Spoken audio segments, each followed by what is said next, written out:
अस्सलाम वालेकुम। मोहम्मद सिद्दीक मिठू बाब हाला।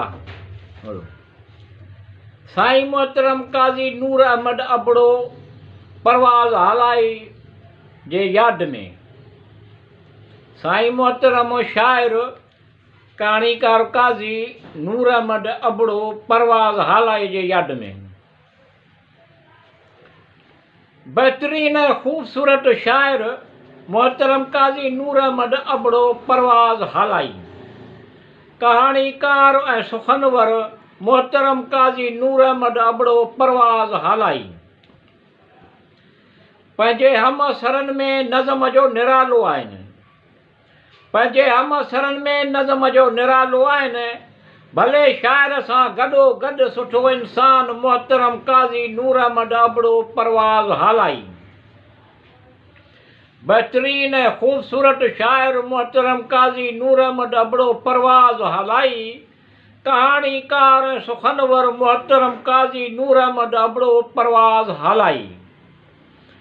पंहिंजे वजूद ऐं शाइरीअ जा सभु रंग पंहिंजे वजूद ऐं शाइरीअ जा सभु रंग पंहिंजे सदा अमर ॿोलीअ में ओटिया आहिनि। मोहतरम काजी नूर अहमद अबड़ो परवाज़ हालाई। बेहतरीन खूबसूरत शाइर मोहतरम काजी नूर अहमद अबड़ो परवाज़ हालाई। कहानीकार सुखनवर मोहतरम काजी नूर अहमद अबड़ो परवाज़ हालाई। सूं ऐं सोभ्यागे खूबसूरत तशबीहुनि सां निर्वार कयो अथसि। सूं ऐं सोभ्यागे खूबसूरत तशबीहुनि सां निर्वार कयो अथसि। पंहिंजे शाइरीअ वांगुरु उजरो ऐं सचो सादिक मोहतरम काजी नूर अहमद अबड़ो परवेज़ हालाई। बेहतरीन खूबसूरत शाइर मोहतरम काजी नूर अहमद अबड़ो परवाज़ हालाई। कहानीकार ऐं सुखनवर मोहतरम काजी नूर अहमद अबड़ो परवाज़ हालाई। ख़्याल ॿोली ऐं इज़हार मंज़र कशी कई आहे। ख़्याल ॿोली ऐं इज़हार मंज़र कशी कई आहे। शाइरीअ में पंहिंजो रंग पंहिंजी ख़ुशबू मोहतरम काजी नूर अहमद अबड़ो परवाज़ हालाई। बेहतरीन खूबसूरत शाइर मोहतरम काजी नूर अहमद अबड़ो परवाज़ हालाई। कहानीकार ऐं सुखनवर मोहतरम काजी नूर अहमद अबड़ो परवाज़ हालाई।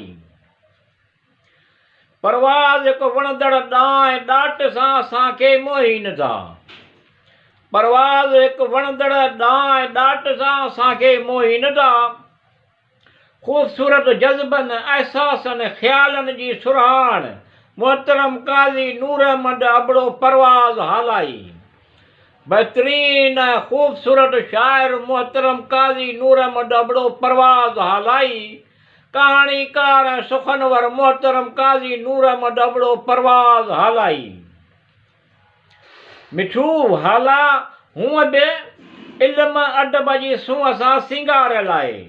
मिठू हाला हूअं ई बि इल्म अदब जे सूंहं सां सिंगारियल आहे। परवाज़ जी तख़लीक़ जे सूंहं हाला जे हुस्न में वॾो वाधारो आहे। मोहतरम काजी नूर अहमद अबड़ो परवाज़ हालाई। बेहतरीन खूबसूरत शाइर मोहतरम काजी नूर अहमद अबड़ो परवाज़ हालाई। कहानीकार ऐं सुखनवर मोहतरम काजी नूर अहमद अबड़ो परवाज़ हालाई।